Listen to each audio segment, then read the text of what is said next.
ভালোবাসা দিবস উপলক্ষে আমরা বেশিরভাগই কেক তৈরি করি, কিন্তু যারা ঝাল পছন্দ করে তাদের জন্য কোন রেসিপি? এইবার ভালোবাসা দিবসে নিজের ভালোবাসার মানুষটাকে যদি স্পেশাল কিছু খাওয়াতে চান তাহলে এই রেসিপিটা আপনি খাওয়াতে পারেন। আজকে বানাচ্ছি গোলাপ ফুল শেপের চিকেন মোমো, যেটা দেখতে যেমন সুন্দর খেতে তেমন মজা, আর বানানো তো আরও বেশি সহজ। গোলাপ ফুলের কালারটা আনার জন্য আজকে আমি একদম ন্যাচারাল একটা কালার ব্যবহার করব, আর সেটা আমি পাবো এই বিটরুট থেকে। একটা বিট কেটে ছিলে এটার অর্ধেক আমি এভাবে গ্রেট করে নিচ্ছি। এরপর হাতে একটা গ্লাভস পরে নিলাম, কারণ আজকের বিটরুটের জুসটা আমি এভাবে হাত দিয়ে চেপে চেপে বের করব।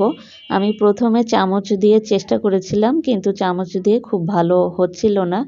তারপর হাত দিয়ে এভাবে চেপে আমি সম্পূর্ণ রসটা বের করে নিলাম। এবার মোমোর জন্য ডো তৈরি করে নিব, তাই 1 কাপ ময়দার সাথে সামান্য একটু লবণ দিয়ে দিলাম, আর দিয়ে দিলাম 1 চামচ তেল। এটাকে ভালো মতো মিশিয়ে নিব।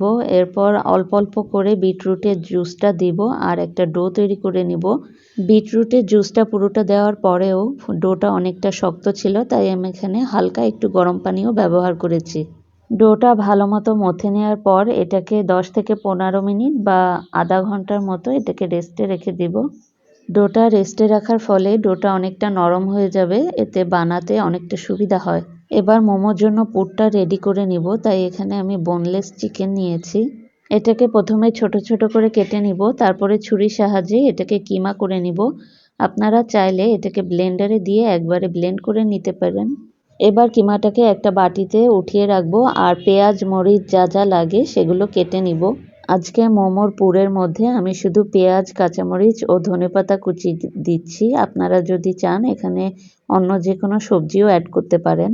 মোমোর মধ্যে পেঁয়াজ কুচিটা আমি একটু বেশি পছন্দ করি, তাই এখানে একটু বেশি করে পেঁয়াজ কুচি দিয়ে দিলাম। আর দিয়ে দিলাম কাঁচামরিচ কুচি, ধনেপাতা কুচি, রসুন বাটা, সয়া সস, লবণ আর সামান্য একটু গোলমরিচ। এবার সব কিছু হাত দিয়ে খুব ভালো মতো মাখিয়ে নিব। এবার মোমো বানানোর আগে ডোটাকে আবারও হাত দিয়ে একটু ভালো মতো মথে নিতে হবে। এবার চাইলে ছোট ছোট করে রুটি বেলে নিতে পারেন, অথবা আমি যেভাবে করেছি বড় একটা রুটি বেলে কাটারের সাহায্যে গোল গোল করে কেটে নিয়েছি, এভাবেও করতে পারেন। তবে কাটারের সাহায্যে কেটে নিলে সবগুলো পাপড়ি সমান হবে। আমি এখানে যে গোল কাটারটা ব্যবহার করেছি এটা অনেকটা ছোট হয়ে গিয়েছিল, যার কারণে আমার বানাতে অনেকটা অসুবিধা হচ্ছিল। পরে আমি এই গোল কাটারটার বদলে অন্য একটা বড় কাটার দিয়ে আমি কেটে নিয়েছি। সবগুলো রুটি একই সাইজের করে কেটে নিতে হবে। এবার একটা রুটির উপর সামান্য পানি লাগিয়ে আরেকটা রুটি রাখতে হবে। এভাবে 3-4টা রুটি একটার উপর একটা রেখে মাঝখানে লম্বা করে পুর দিতে হবে।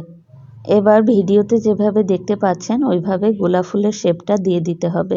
এটা বানানো একদমই সহজ, কোনো রকম ঝামেলা ছাড়াই, কোনো রকম ভাত ছাড়াই খুব সুন্দরভাবে গোলাপ ফুলের শেপ দেওয়া যাচ্ছে।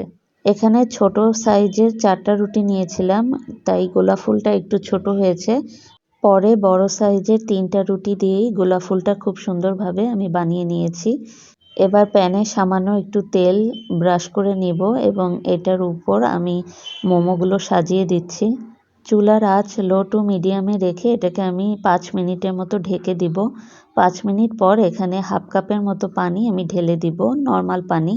পানিটা দেওয়ার পর আবারও 10 মিনিটের জন্য এটাকে আমি ঢেকে দেব। আর এই 10 মিনিটের মধ্যেই রেডি হয়ে যাবে আমার গোলাপ ফুল শেপের চিকেন মোমো। গোলাপ ফুল শেপের চিকেন মোমো রেসিপিটা আপনাদের ভালো লাগলে অবশ্যই একটা লাইক দিবেন, আর আমার চ্যানেলে নতুন হয়ে থাকলে অবশ্যই একটা সাবস্ক্রাইব করবেন। গোলাপের এই মোমোগুলো দেখতে যাতে আরেকটু সুন্দর লাগে, তাই মাঝখানে মাঝখানে আমি এভাবে ধনেপাতা দিয়ে দিয়েছি। আপনারা চাইলে চিলি অয়েল দিয়েও এটাকে পরিবেশন করতে পারেন। আজকের রেসিপিটা এই পর্যন্তই। আশা করি আপনাদের ভালো লেগেছে। আল্লাহ হাফেজ।